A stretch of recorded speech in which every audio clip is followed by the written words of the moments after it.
Tapping వ్యవహారంలో రాధాకిషన్ రావు gang అక్రమాలు భారీగా బయట నియోజకవర్గాల ఉప ఎన్నికల్లో విపక్ష నేతల డబ్బును రాధాకిషన్ గ్యాంగ్ పట్టుకుంది.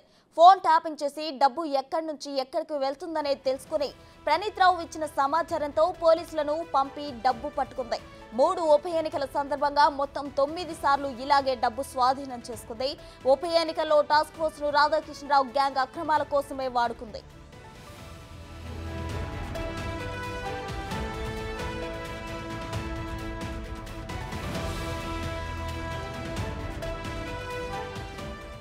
డబ్బుకు సంబంధించిన ప్రతి విషయాన్ని రాధాకిషన్ టీం ప్రభాకర్ రావుకు చేరవేసింది. ఆయన ఆదేశాలతో విపక్ష నేతల డబ్బును రాధాకిషన్ టీం వెంటాడి పట్టుకుంది. 2018 ఎన్నికల్లో శర్లింగంపల్లి టీడీపీ అభ్యర్థి ఆనంద్ ప్రసాద్ కు చెందిన 70 లక్షల రూపాయలు, 2020 దుబ్బాక ఉప ఎన్నికల సమయంలో బేగంపేట దగ్గర ₹1 కోటి స్వాధీనం చేసుకున్నారు. ఆ డబ్బు దుబ్బాక బీజేపీ అభ్యర్థి రఘునందన్ రావు బంధువుకు చెందిన చిట్ ఫండ్ కంపెనీగా నిర్ధారణ అయింది.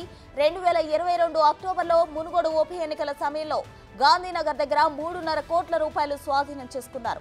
ఆ డబ్బు బీజేపీ అభ్యర్థి కోమటిరెడ్డి రాజగోపాల్ రెడ్డికి చెందినదిగా నిర్ధారణ అయింది. 2023 అక్టోబర్లో బంజారాహిల్స్ లో ₹3.35 కోట్ల స్వాధీనం చేసుకున్నారు. ఆ డబ్బు కాంగ్రెస్ పార్టీ సపోర్టర్ ఏఎంఆర్ ఇన్ఫ్రాకు చెందిన మహేష్ రెడ్డిగా నిర్ధారణ అయింది. 2023 అక్టోబర్లో తార్నాక వద్ద 22 లక్షలు, మరో చోట 15 లక్షలు పట్టుకున్నారు. అదే నెలలో హిమాయత్ నగర్ లో నుంచి 49 లక్షలు, భవానీ నగర్ లో ముస్తఫ్ ఖాన్ నుంచి ₹1 కోటి స్వాధీనం చేసుకున్నారు.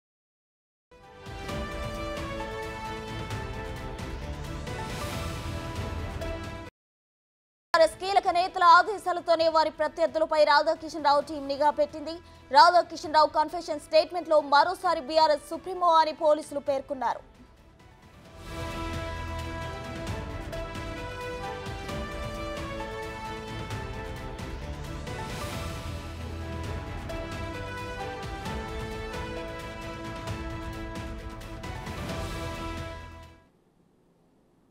మరిన్ని వివరాలు మా ప్రతినిధి సురేష్ అందిస్తారు. సురేష్, చెప్పండి. అయితే ఇప్పటివరకు పోలీసులు పట్టుకున్న ధనంలో ఎక్కువ మొత్తం అయితే కాంగ్రెస్ నేతల డబ్బునే పట్టుకున్నారు. ఏంటి అప్డేట్స్?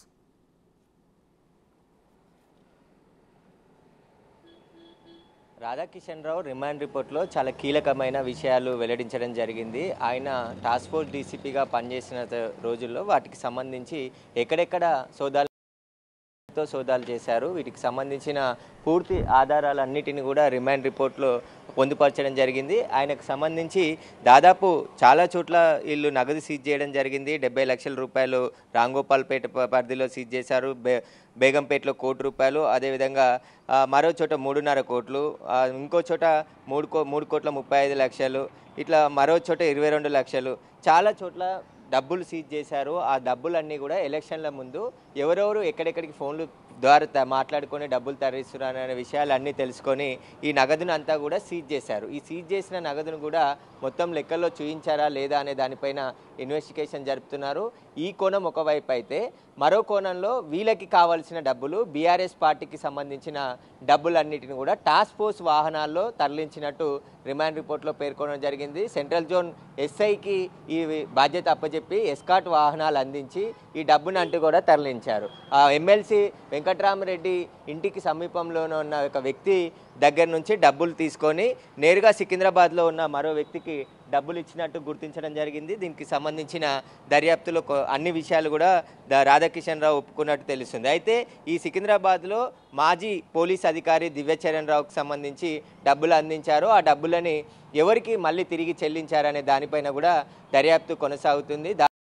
ఒక 4 నుంచి 6 కోట్ల రూపాయలు ఒక ఎస్ఐ ద్వారానే బీఆర్ఎస్ పార్టీకి సంబంధించిన డబ్బులు పోలీస్ వాహనాల్లో తరలించినట్టు గుర్తించారు. ఇటు అదే టైంలో ప్రతిపక్ష నాయకులైనటువంటి బీజేపీ, కాంగ్రెస్ పార్టీకి చెందిన నాయకుల డబ్బులను కూడా సీజ్ చేస్తున్నారు. అంటే ఒకవైపేమో బీఆర్ఎస్ పార్టీకి సంబంధించిన డబ్బులు పోలీసు వాహనాల్లో తరలిస్తూ, ప్రతిపక్ష నాయకులకు సంబంధించిన డబ్బులనేమో సీజ్ చేసి ఇటు పోలీసులు మీడియాకి అందించడం, వాటికి సంబంధించిన వివరాలు వెల్లడించడం చేశారు. అంటే ఇటు బీఆర్ఎస్ పార్టీకి సంబంధించిన డబ్బులు ఎక్కడా కూడా పోలీసులు రైడ్ చేయకుండా ఒక ఎస్కాట్ వెహికల్ పెట్టి టాస్క్ ఫోర్స్ ఎస్ఐని ఇక నియమించి ఆయన ద్వారా ఈ డబ్బులన్నీ కూడా తరలించినట్టు రాధాకిషన్ రావు జరిగింది.